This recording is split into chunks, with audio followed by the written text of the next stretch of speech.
ក់សាយរុងរឿងគេអាយតែ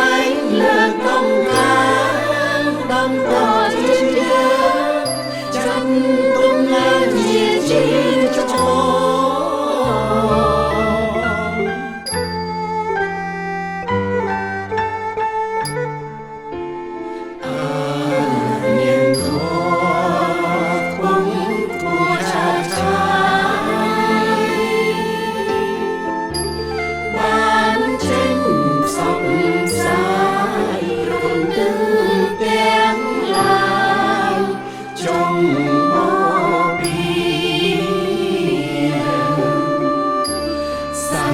ស្នាសើបាន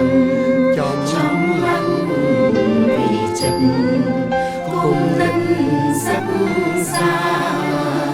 ដនត្រីទូសម្រាប់វិជាយន្តសាស្ត្រ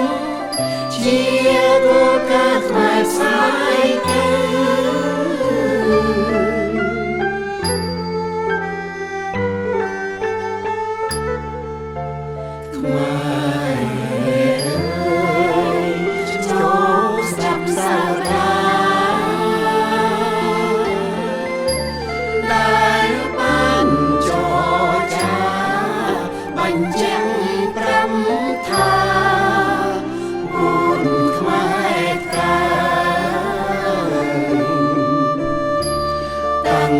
ចិត្ត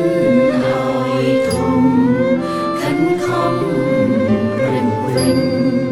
បញ្ចេញ